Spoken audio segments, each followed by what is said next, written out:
Yeah, I think from the union perspective, it is the same protocols as last year if you're unvaccinated.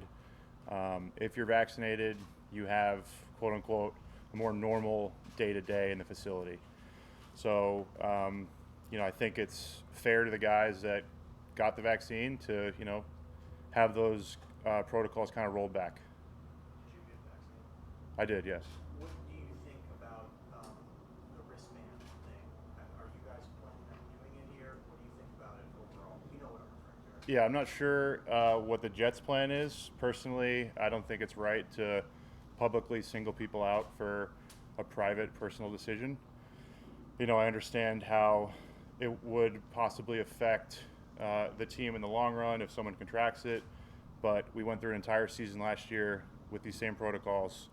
I think the Jets had one player test positive, and I even think that was at the end of the season. I don't even know if it was actually a true positive test. So, I don't think it's something that's necessary. Everyone has the information at this point to either get vaccinated or not based on the information, and the information does, we learn more every day. So I think guys have had the opportunity to make an informed decision. I don't think we need to publicly pressure or shame anybody by, a scarlet letter. Well, the league has kind of also made it clear that if unvaccinated players cause an outbreak that results in cancellation of games, there's significant wide-ranging penalties for the whole team for that. So, do you think that players who are unvaccinated are putting their team in unnecessary jeopardy? No, I think that the protocols haven't changed. They were the same last year. So if we missed a game, we weren't getting paid anyway. And that's just, it's the You're same. talking more so forfeits. Right, but that's same. It was the same as last year. If you forfeited a game, nobody was going to get paid on either side, and it's not an issue that we had to address. And we didn't have a vaccine; we had the protocols. So it's definitely a balancing act, and it's going to be interesting to see how this thing kind of evolves with the Delta variant, because that is, you saw in Major League Baseball a bunch of breakthrough cases with guys that are vaccinated.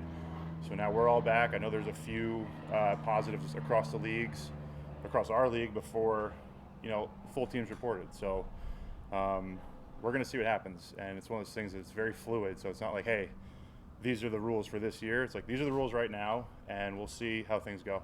How much, Greg, are guys asking you questions about this? How much is it a discussion amongst players about the vaccine and these rules and everything? Yeah, I think people ask me questions, but it's been a good dialogue in our locker room. I think the staff here, coaches, trainers, everybody did a good job kind of explaining the benefits of the vaccine, and then there was definitely pressure from the league to get guys vaccinated because our revenue and their revenue are tied together. So nobody wants a game canceled because we don't get paid, the owners don't get that revenue.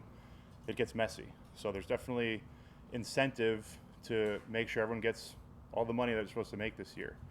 And guys have been good about being open to new information as things evolve. Football question for you. Okay.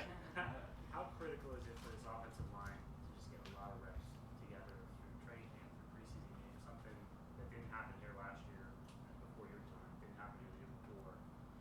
How critical is that for you guys to get ready for September 12th? Yeah, I don't think you can overstate the importance, not just from an offensive line, but from a whole. We have a new system. We have a lot of new faces, a lot of young guys. Every rep we get is important, and we need to make the most of it because the most valuable resource in the NFL is experience, and it's hard to get because of the nature of practices, games, preseason, all that. The amount of players you have, balancing recovery and being ready to play. So everything you do and every rep you have matters, and you can't overstate its importance. Greg, I know it's speaking of new faces with Zach not here yet. It's a business thing, and hopefully it does not drag out. But if it is it important to you and the rest of the offense to see him on the field right at the start?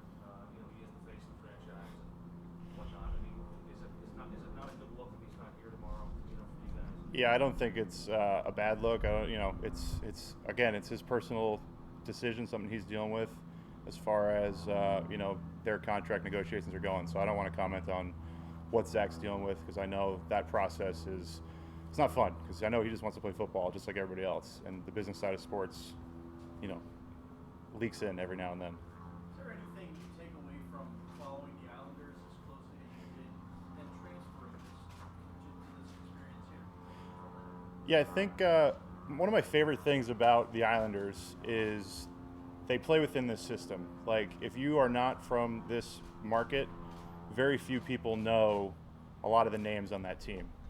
And I think it just shows that if you have a really good coach, you have a really good system, and you have guys that work hard, you can go far. And they've showed that the back-to-back years they've gone Eastern Conference Finals and then semifinals this year. So it's definitely fun to watch as a fan. And then, like you said, you can take something from that. Also, being a professional athlete, say, hey, like, you don't need superstars to be successful. You need guys to play well within that system, and then the superstars just kind of elevate you to that next level. Greg, what were your memories of Greg Knapp, just as a person and the brief time he was here? If you could share some of those and just your kind of gut reaction when you heard initially what had happened. Yeah, initially when it happened, I heard there was an accident, and you hope for the best. And, it was very vague details as to what happened. And then I talked to Coach LaFleur, and he kind of let me know, like, yeah, he's not going to make it. And then he said that, and I was so, like, shocked and numb because Greg was a guy that you didn't have to be around him long to know that he was a special person. And he did have this light that he let shine that just attracted people to him. And, he's someone that you can tell, just in the short time we were together during OTAs, that he never had a bad day. He wasn't someone that let circumstances dictate his attitude. And, I wish I had more time with him. I'm sure everybody does. And it's just, it was a tragedy. And I feel terrible for his family and, all his friends and loved ones. And, it sucks. There's nothing really you can do or say to help it. It's just something that happens in life, and it's something you got to take a positive away from because it'll just drive you crazy otherwise. In this short period of time with Robert Saleh here, what have you gleaned from him, just the way he operates, and how excited are you to see this unfold, in this new chapter for him? I'll be honest. So I played against him, obviously, and you'd see him on ESPN and stuff jumping around. And you're like, this guy needs to calm down a little bit.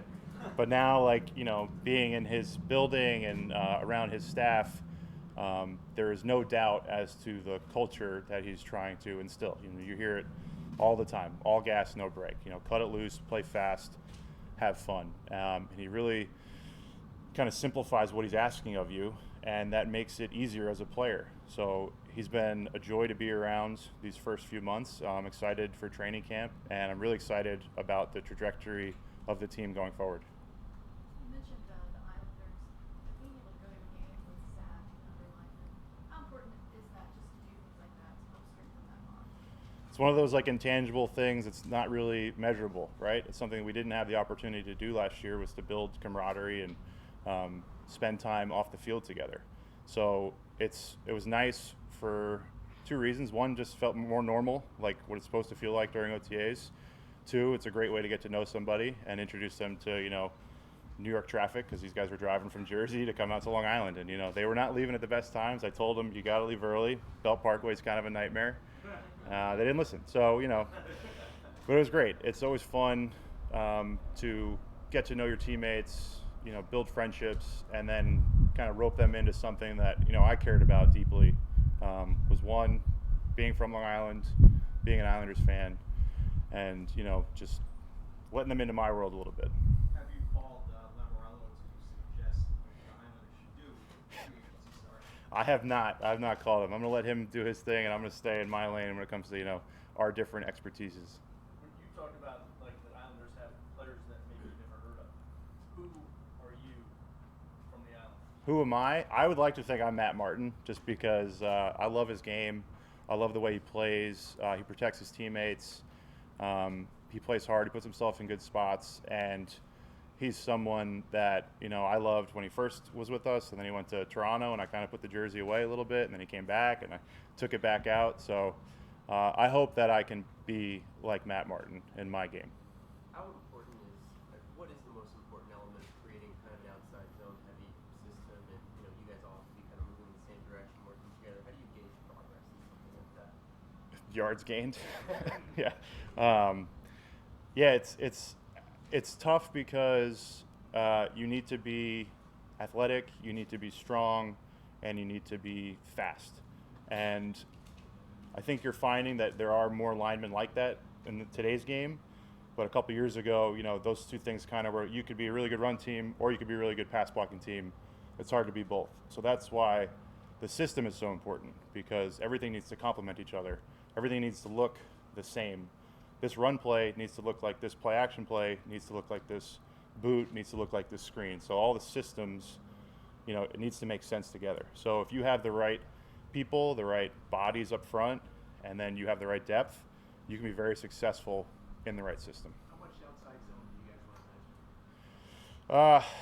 We called it something different, and I don't know what the percentage is, but we didn't run a lot last year, just for what I felt like. So I can't really give you a percentage answer to that question. This will be a fairly significant change in terms of It seems that way, just based on how OTAs have gone and what you've seen in kind of offenses that LaFleur has been in. That this is kind of the way we're going to go. There's going to be more emphasis, especially early in training camp.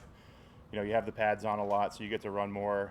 Goes back to getting those critical reps. It's harder in the season to kind of install outside zone because you're in pads maybe 1 or 2 periods on a Wednesday, and then other than that, you take them off to kind of keep your body in a position to play the whole season.